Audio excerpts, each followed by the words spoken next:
Hello, and welcome to the car. It's an overcast day.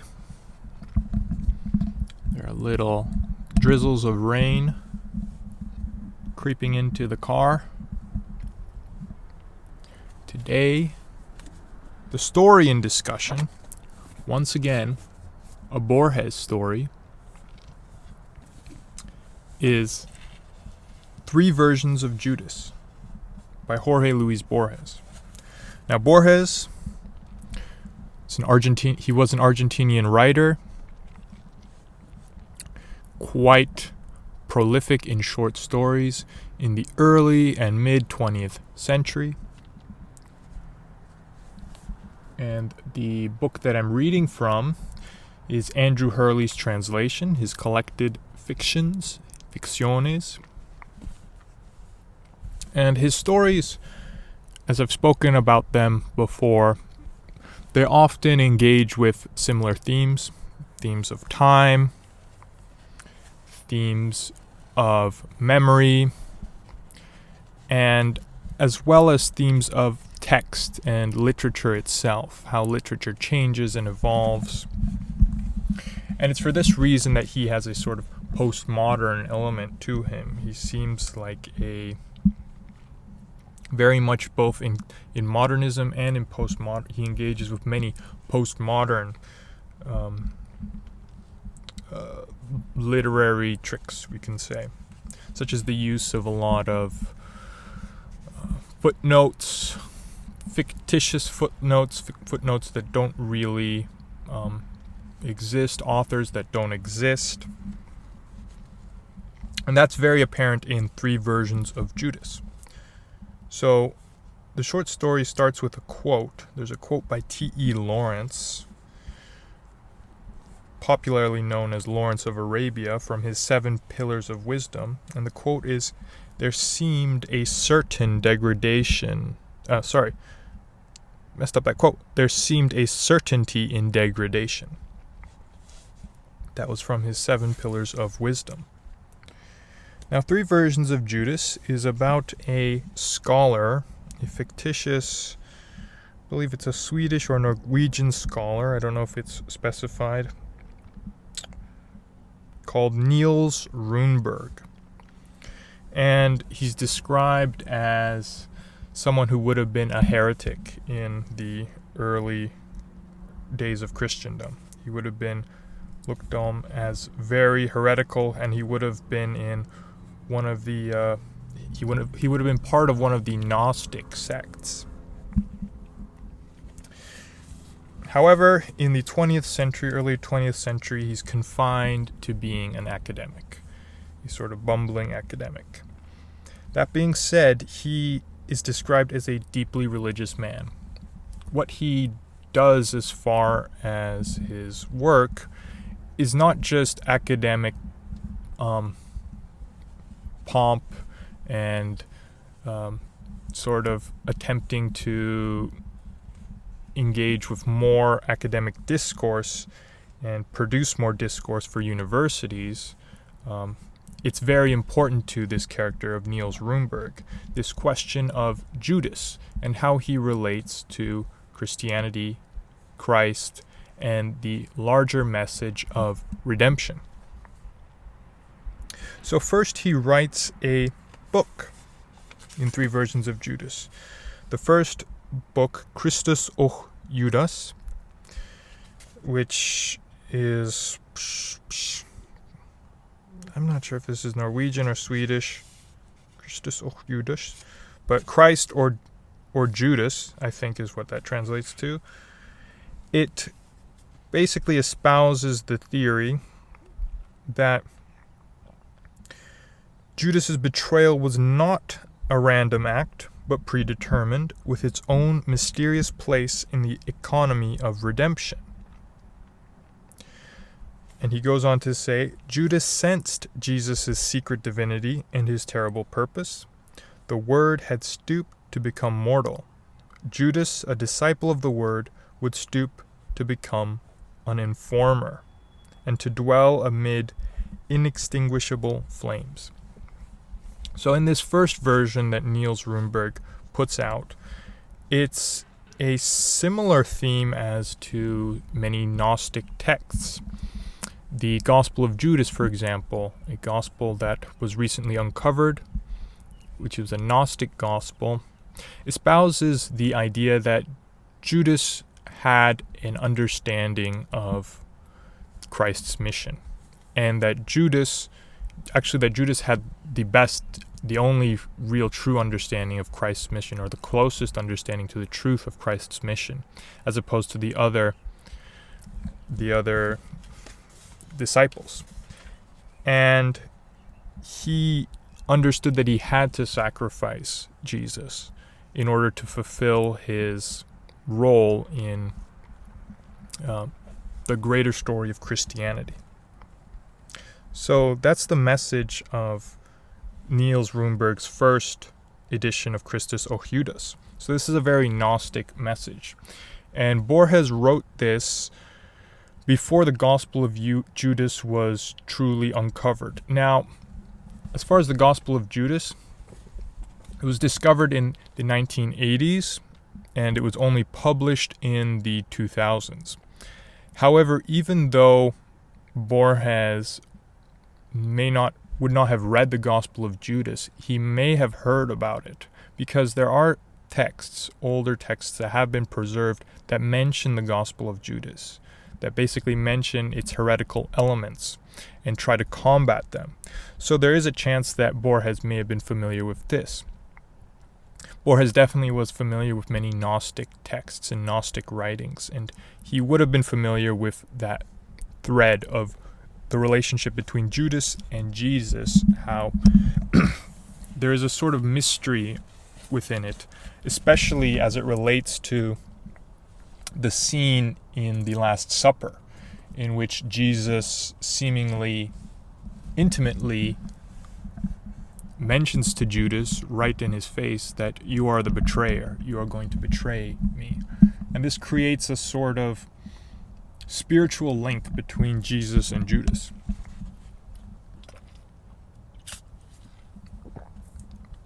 Now, Runeberg gets a lot of pushback for this book. A lot of people, they kind of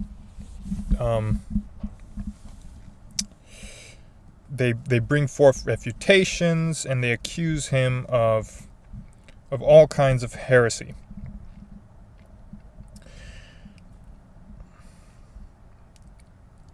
So Runeberg takes these to heart, these criticisms, because he does see himself as someone who is uncovering the truth of the Christian faith.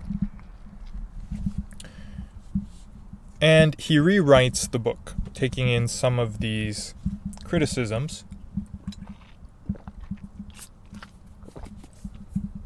and he formulates his second version of Judas.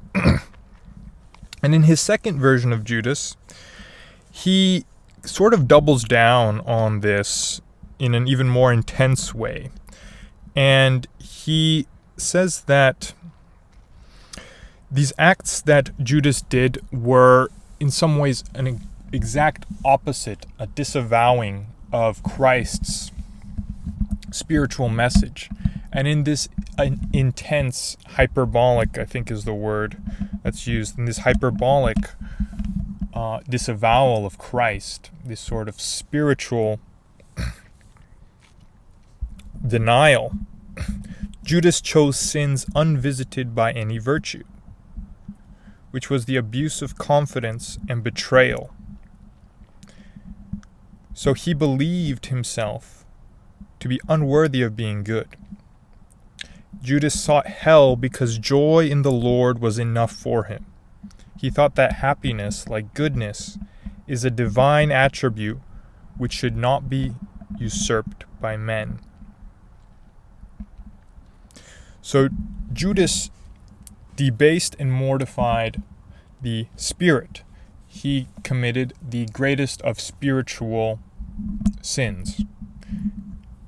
This is quite reminiscent, actually, of the concept of the scapegoat.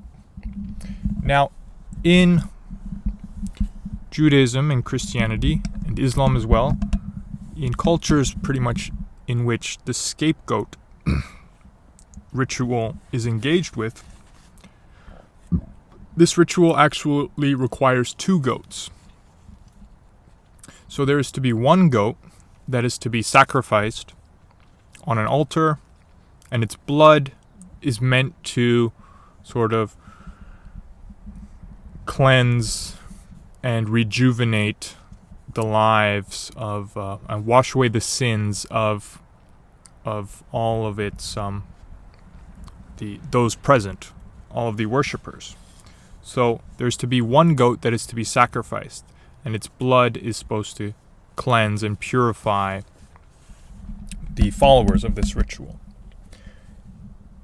And there is to be a 2nd goat, which is not to be killed, but that is to be cast away into the wilderness. Into a wilderness you could think of theological sin. Now this 2nd goat, which is cast away, and in which all of the sins of mankind are projected onto, can be seen as Judas. Whereas the 1st goat can also be seen as a lamb. It oftentimes is a lamb, and can be seen as Christ, the Lamb of God. So in this 2nd version of Judas, this sort of contrast between the goat that is to die and have its blood shed for humanity, sort of its mortal being, its physical being is to be destroyed,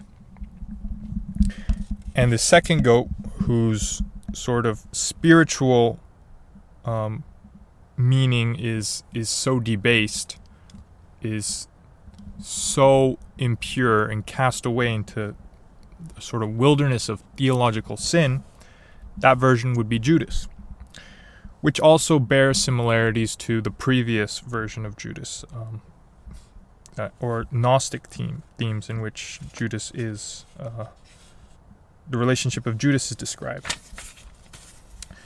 So then, once again, Runeberg gets a lot of stick for this other text, and he ends up writing a 3rd text in which he espouses that an even more extreme argument, the most extreme argument, which is that so after the 2nd publication, his book didn't get much recognition. And perhaps feeling that he needed to get more recognition, or perhaps feeling that he really had to come to the truth as to this theological question, Niels Runeberg essentially espouses that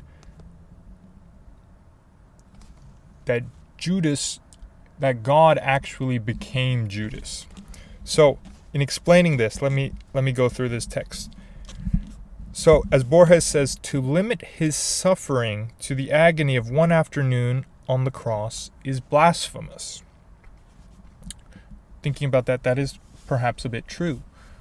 Many people have been crucified, and does Christ's crucifixion, can we really say with a straight face that was the most painful experience any man has undergone? Is that an experience that is so physically painful that it trumps any other experience? It was definitely incredibly painful, but I don't think we can say it was the most painful. There were tons of people that have been crucified. So to limit his suffering to the agony of 1 afternoon on the cross is blasphemous. To claim that he was man and yet was incapable of sin is to fall into contradiction.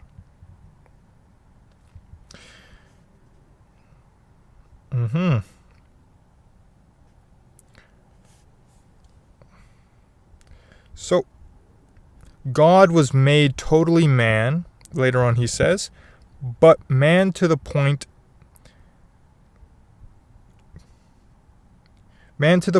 of reprobation and the abyss. In order to save that, he could choose any of the lives that weave the confused web of history.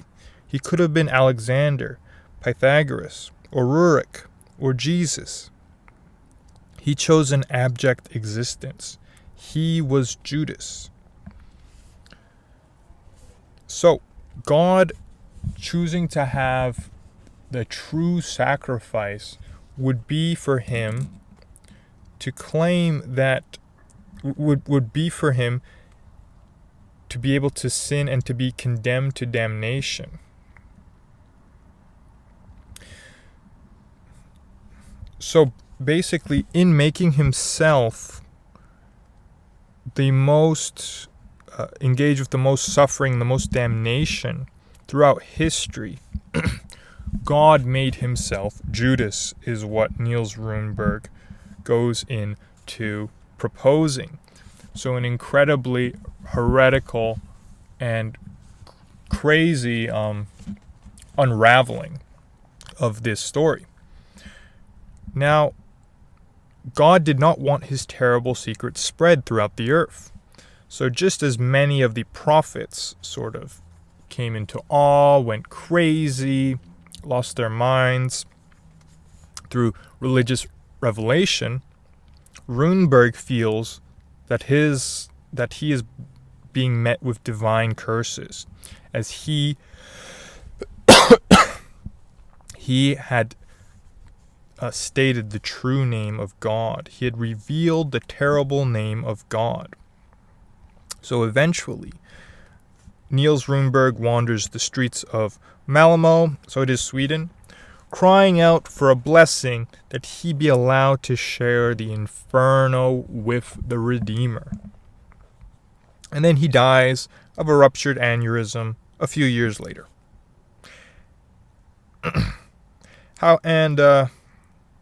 It's said that he heresiologists, so people who study heresies, perhaps remember him. He added the concept of the sun, which might have been thought long spent, the complexities of misery and evil. So he might have been remembered, but he, for the most part, Niels Runeberg would remain a footnote and not too important. For the most part, he was quite unknown throughout his life, and Borges does seem to make that known, that as his life goes on, he becomes unknown. So this three versions of Judas, while it does have theological elements, and it's heavy in its theological debates and discussions, it also concerns a sort of degradation, a degradation of the text and a degradation of thought, a sort of unraveling of thought, perhaps in a negative way. I'm not sure actually, perhaps if it is negative, but it may or may not be a lucidity of thought, a true crystallization and a revelation that Runeberg had, but perhaps he was just caught into a web of theological discourse. And this web doesn't have to be confined to theology. It can be confined to economics, which is a branch of social studies that falls into this issue often psychology.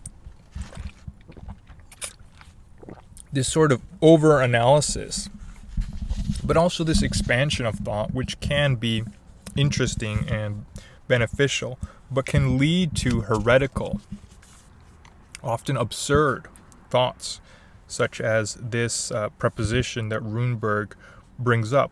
Now, I thought that preposition is kind of interesting. It's definitely interesting, but and it does, for me, I've always found Judas to be quite an interesting character in the Gospels. He's not mentioned too often, and he seemingly engages with one of the most important acts in the Gospels. While he's not mentioned often, he's one of the most iconic characters in the Gospels.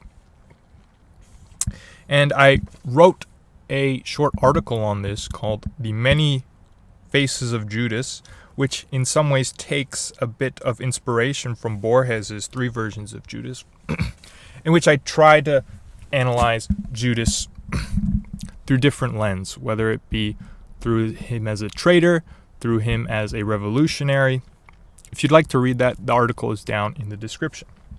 But that was one of the interesting Borges stories, one of the many Borges stories that I've quite enjoyed.